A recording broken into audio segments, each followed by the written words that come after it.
This is from Zach. Dear great tear gatherer of Schumer, it's a little embarrassing to say this, but I'll get it out of the way quickly. I have problems with gambling and porn addiction. Do you think these issues are much more common among younger generation? And what advice, if any, do you have? Really serious, and I'm sorry, Zach, to hear it. I know addiction is an awful, awful thing, and I will talk about this at some length. First of all, it's so much harder for young people because nobody remembers how hard it used to be to get your hands on porn, seriously, and even to gamble. I mean, obviously, if you have an addiction, you could do it, but it's just like you're living it's like you have a sweet tooth and you're living in a candy store. You press any button.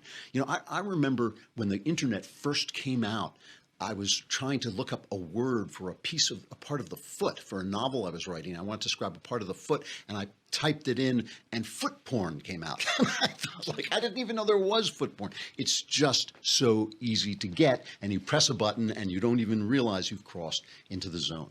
Here's what I think about addiction. Every time I talk about addiction, I get a lot of really angry mail, and the anger is about the fact that I say that addiction is not a disease. Addiction is not a disease, and the reason I say it's not, the reason they want to call it a disease is because they think it relieves you of guilt. They think, oh, if it's a disease, you're not guilty for it. It's not a question of guilt for me. It's not a disease because you can't will away a disease, but you can do battle with an addiction. An addiction is a spiritual struggle. It is a struggle between you and, let's just say, a force that wants to destroy you. That's what it is. And if you understand that you are in a fight, that you're not in a disease. When you have a disease, you suffer the disease. You don't suffer an addiction. You battle an addiction. You do go to war with an addiction. If you understand that this is the spiritual fight you're in, there are steps that you can begin to take. The first step, and I can't recommend this highly enough, is the first step is you should have a very, very active prayer life. You should be praying every day. You should be talking to God about who you are, about the situation you're in, and asking for help and exploring with God how this has happened and what it is doing to your spirit, because it's crushing.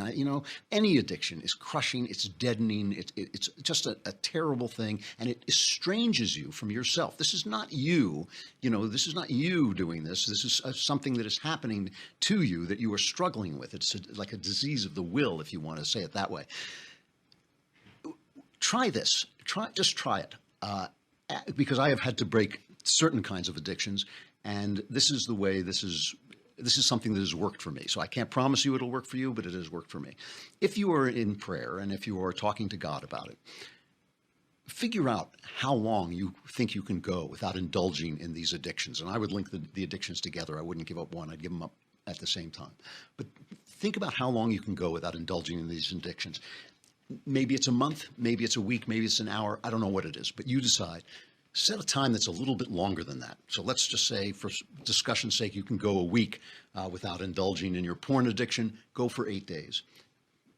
Arrange this with God, say you're going to do it. When you get to the end of the 8 days, make a decision. The decision is, are you going to indulge in this addiction for a day, or are you going to go on to the next 8 days?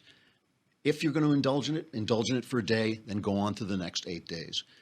At each time, make that decision. Make it a date, stay off it, 8 days, whatever it is, whatever the time is, a little bit longer, and see how that goes for you. Because if you might find that instead of doing it 8 days, you go 16 days. You might find after 16 days, you go 24 days. You might find with God's help, you go 32 days and keep going. And there will come a time when the addiction itself will make you feel, you will break the poison, you will bust the spiritual hold it has on you, and to go back to the addiction will be worse than the addiction. While you're off it, by the way, during the time you're off it, pay attention to how good it feels. Pay attention to the fact that you come to know yourself again. Pay attention to the fact that you can do other things with your time, and pay attention to what things help you when the urge comes on, what things help you stay away from the addiction.